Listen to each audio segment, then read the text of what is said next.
Muy buenos días. Primero que nada, quiero dar las gracias por la invitación a participar de esta jornada con el tema Implicaciones sociales de la población pediátrica del Hospital Irma del Lobor de Sanetato, específicamente esta población que requirió de hospitalización durante la pandemia. Cuando hablamos de las implicaciones sociales nos estamos refiriendo a las repercusiones, a las consecuencias, efectos o alcance de un hecho o acontecimiento que impacta de diversas maneras a un individuo, ya sea de manera directa, como en su unidad familiar, en su grupo, en su entorno o en su comunidad. Las implicaciones sociales constituyen un indicador relevante para describir el estado de salud de una población. Las cargas asociadas a un número amplio de enfermedades y sus secuelas, ya que tienen una serie de implicaciones sociales que representan un componente importante en lo antes mencionado. Las implicaciones sociales tienen grandes dimensiones, ya que abarcan aspectos del ser humano, tanto político como económico, culturales, familiares, educativo y sobre todo en el aspecto que nos compete en esta oportunidad, que es en el aspecto de su salud. Según UNICEF, nos lleva a la reflexión de que no dejemos que los niños sean las víctimas ocultas de la pandemia. En su revista señala que el impacto socioeconómico de la COVID-19 afectará especialmente a las poblaciones más vulnerables de todo el mundo. Esto incluye los niños, ya que muchos ya viven en situaciones de pobreza. Y en este punto me permiten pues hacer un pequeño paréntesis, ya que cuando hablamos de la pobreza, ella tiene múltiples dimensiones, ya que hablar de la pobreza también habría que hablar de la pobreza extrema y de lo que se conoce como la pobreza multidimensional, en donde según el Programa de las Naciones Unidas para el Desarrollo, señala que este concepto va más allá de la falta de ingresos para la satisfacción de las necesidades básicas, sino más bien de cómo personas sufren carencias en todas sus dimensiones, en la parte de educación, en la parte de su salud, en la parte de falta de trabajo, en la seguridad social, falta de vivienda, que esto conlleva a un deterioro del nivel y de la calidad de vida del ser humano. Y es por ello que las consecuencias de las medidas de respuestas a la COVID-19 señalan que amenazan con agravar aún más esas dificultades. Por anteriores crisis de salud, sabemos que los niños están más expuestos al peligro de ser víctimas de explotación, de trabajo infantil, abandono, negligencias de todo tipo, abuso sexual y embarazos en la adolescencia, ya que se interrumpen los servicios sociales que en muchas ocasiones son de gran ayuda y se restringen los desplazamientos, trayendo como consecuencias un repunte de estas situaciones sociales. Lo que se percibe es que las formas más comunes a las que se enfrentan los niños a recibir maltrato tienen lugar lamentablemente en el hogar, dentro del seno familiar, cuando se supone que este debiese ser el lugar más seguro para el niño, que es allí donde él debiera de recibir atención, cuidado, protección por parte del padre, de la madre, del cuidador o del tutor. Es por ello que mi estudio está realizado en base a los casos referidos, los casos atendidos y los casos que, según su situación posterior al análisis, requerían de ser derivados por el Servicio de Trabajo Social del Hospital Irma del Lourdes Sanetato a otras instancias, ¿verdad?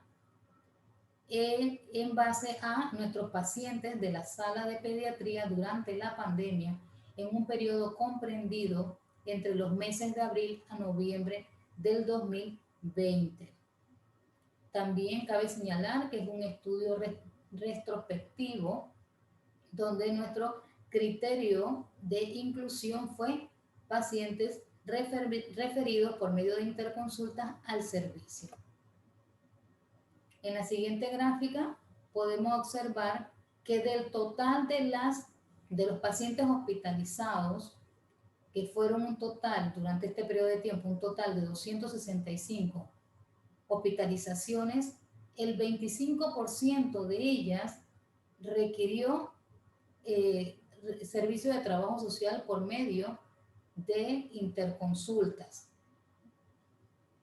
Este 25% corresponde a un total de 87 casos o 87 pacientes. En esta siguiente gráfica podemos notar la cantidad de las demandas mensualmente de interconsultas a trabajo social, en donde en el mes de mayo se nota que fue la mayor cantidad de casos expuestos al servicio.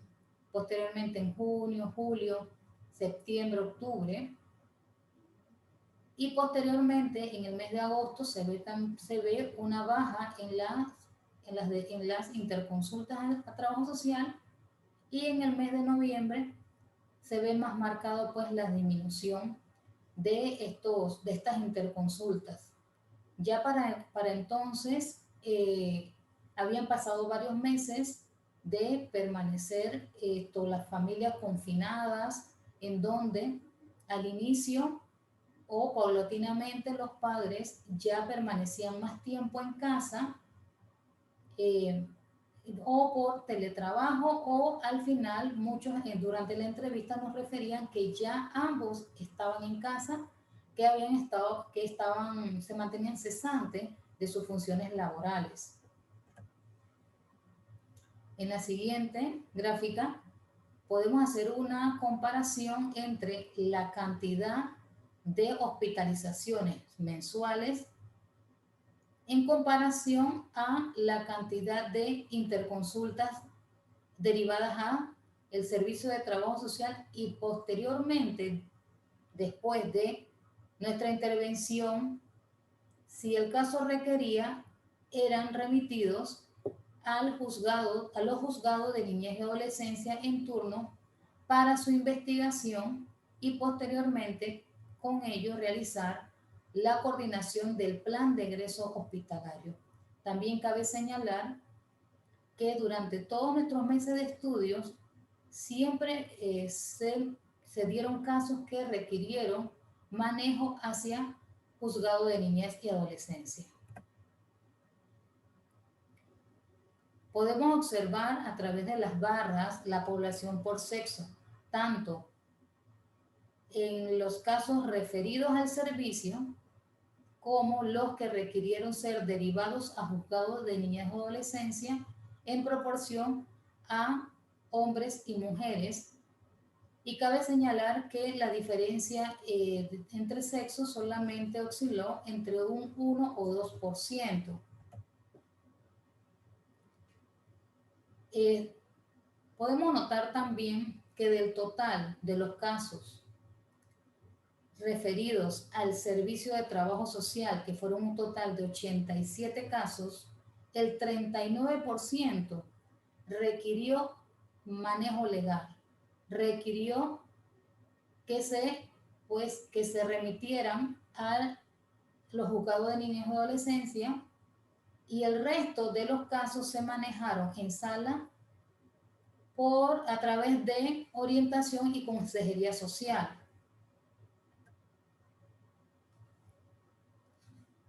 Las edades de los pacientes derivados a los juzgados de niñez y adolescencia, y cabe señalar que de aquí en adelante nos vamos a manejar con la población que requirió ser elevados a esta instancia, en donde las edades de los pacientitos que atendimos en sala, estaban comprendidas sus edades entre un mes de vida hasta los 17 años de edad, en donde la población de mayor demanda al servicio fueron entre un mes a 5 años de edad, desde la lactancia hasta la edad preescolar, en donde esta población es la que mayormente requiere de atención, supervisión, vigilancia, porque son plenamente dependientes de un cuidador. Las otras poblaciones fueron en menor demanda. También es importante señalar el motivo de la derivación de casos a los juzgados de niñez y adolescencia en nuestro periodo de análisis, en donde por situaciones de presentar el paciente el esquema de vacunación incompleto.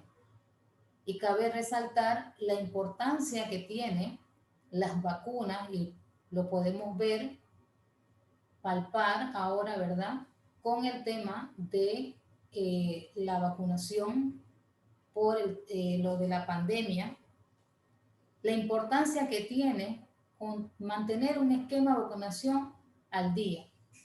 Por ello que se presentaron 16 casos por esta situación, seguidamente de 7 casos por intoxicación, 5 casos que fueron derivados por presentar el paciente polidiagnóstico, que esto agravaba aún más su cuadro clínico, la situación clínica de base, más situaciones sociales que ponen aún más en riesgo la salud del paciente, del menor.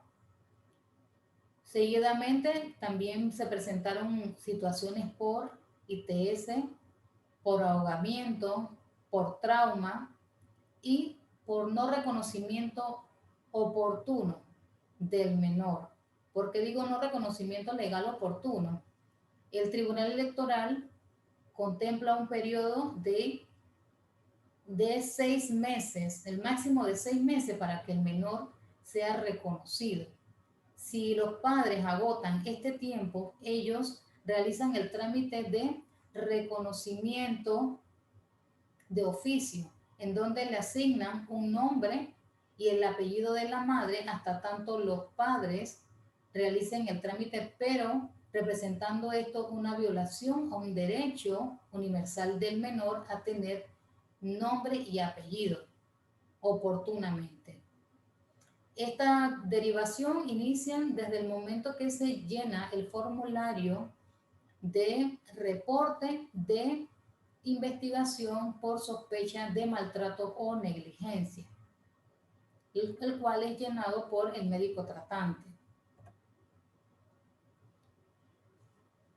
Como mencionamos, en mayor proporción eran los esquemas, la situación era por esquema de vacunación incompleto. La cantidad de vacunas que se detectaron faltantes en esta población oscilaban entre las 4 vacunas faltantes hasta un caso de 15 vacunas faltantes, en donde de 7 a 9 presentaron 7 casos, 7 situaciones se presentaron. De 10 a 12, perdón, 4 casos. También vimos en sala 2 situaciones de que el familiar alteró el esquema de vacunación y un caso en el que ni siquiera presentaron la tarjeta, a pesar de que desde el momento de la admisión se le brinda la orientación de que debe aportar dicho documento. Igual se remitió a los juzgados para su posterior investigación.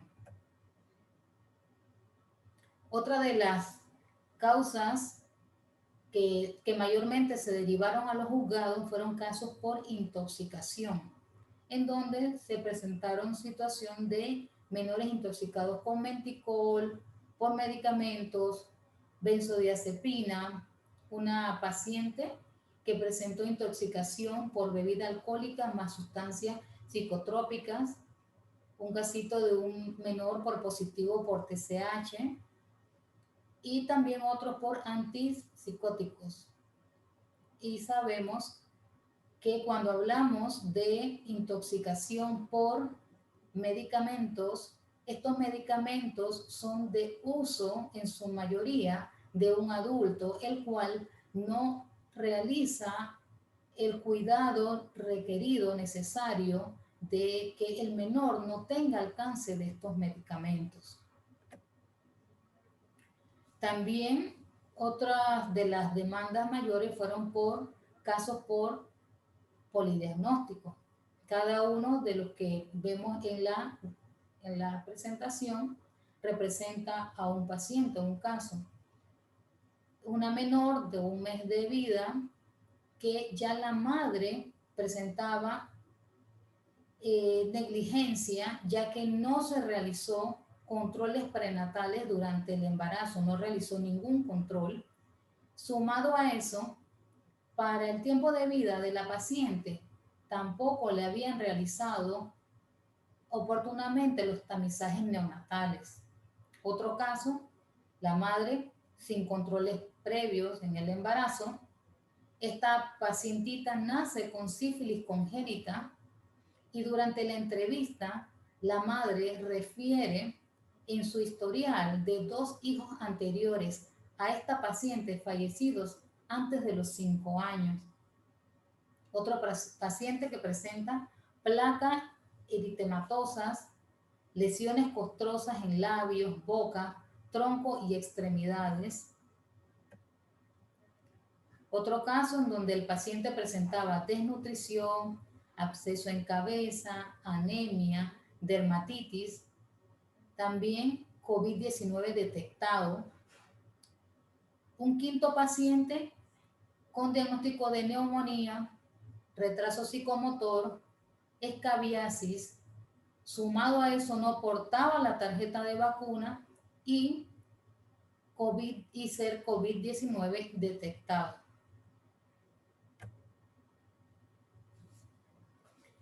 Durante la pandemia, durante este periodo, el trabajador social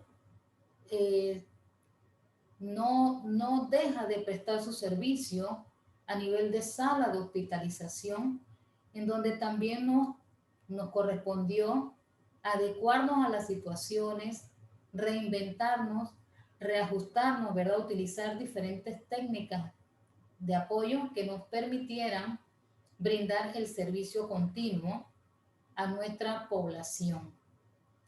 Una de las técnicas que nos sirvió de gran apoyo fue realizar entrevistas vía telefónica, principalmente con estos pacientes que ingresaban como sospechosos y se mantenían en un área de aislamiento con su cuidador. Realizábamos pues las entrevistas de esta manera. Los que no estaban en el área de aislamiento se realizaban entrevistas de manera directa, utilizando todas las medidas preventivas como lo son el distanciamiento y utilizando todo el equipo de bioseguridad.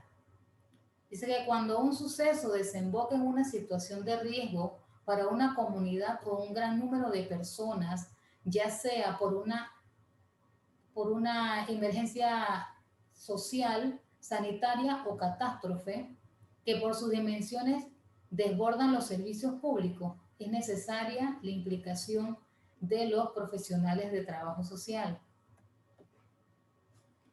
Y bien, en nuestras conclusiones generales, resaltamos que todas las edades son importantes durante una pandemia. Sin embargo, el problema es llegar a ese consenso de que todos son igualmente importantes. En el caso de que no lo fueran, surge la interrogante, ¿quién o cómo ponderan entonces la diferencia entre un grupo etario y el otro? Si le damos mayor peso a las edades que están por encima de la población pediátrica, ¿significa esto que estamos discriminando a nuestros niños? Normalmente se considera el rescate de dicha población porque en el momento es la más útil a la sociedad desde el punto de vista productivo, económico de un país. Sin embargo, nuestros niños también son importantes ya que representan el futuro de toda nación. Muchos de los programas de atención de salud ya funcionaban con dificultad antes de la pandemia y debido a la pandemia se suspendieron muchos programas de atención primaria comunitarios. Era importante que no solo nos protegiésemos nosotros mismos tomando todas las medidas preventivas, sino que también a los demás y principalmente a los niños y jóvenes que permanecían en casa. Y surge nuevamente otra interrogante.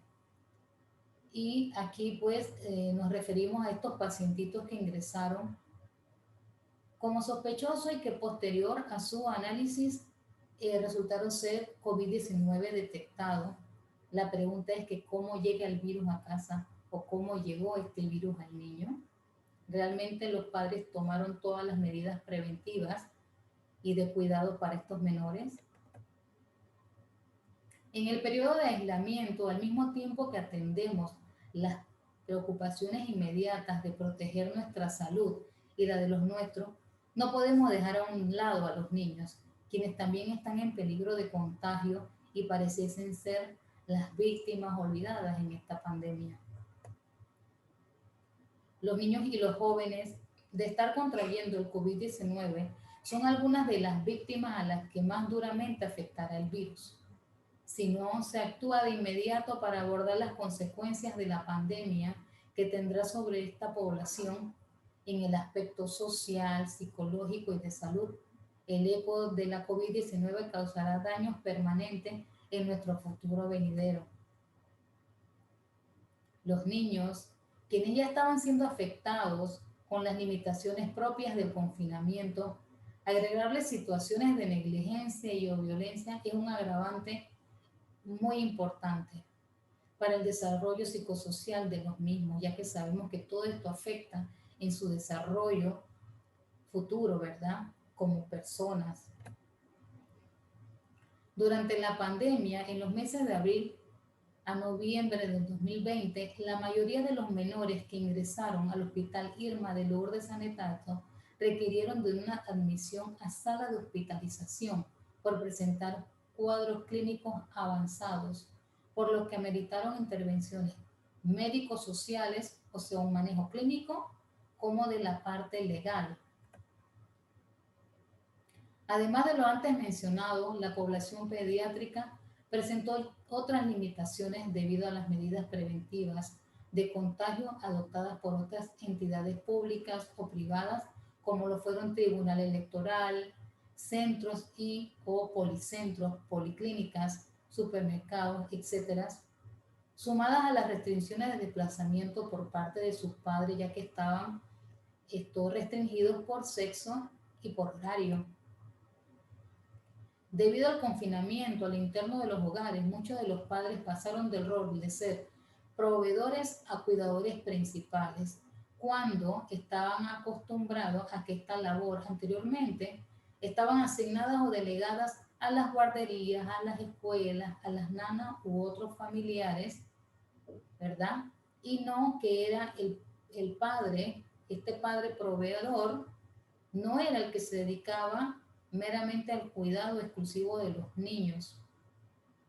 Recibían apoyo de otras instancias, ¿sí? Recibían apoyo de otras instancias y en esta ocasión la mayoría en el momento de la entrevista nos decían que en este momento permanecían como amas de casa, las madres en ese caso, ¿no? Y eran los que estaban pasando en este momento a ser los cuidadores principales, más no eran los que siempre se dedicaban a ello. En su mayoría siempre estaban a cargo de otras personas. Queda evidenciado que el manejo del paciente debe ser de forma integral. El componente social es considerado como un actor importante al momento de enfrentar una situación de afectación a la salud, del abordaje de cada individuo, tomando en cuenta que es responsabilidad de todos los profesionales del sistema de salud el garantizar el bienestar de nuestra población objeto. Es por eso que es importante que se haga un abordaje, ¿verdad? Como ya lo mencionamos, de forma integral a través del equipo multidisciplinario, que se hagan las derivaciones oportunas a los servicios de apoyo. Muchísimas gracias por su atención y nuevamente agradecemos a la Coordinación de Docencia por la invitación. Buen día.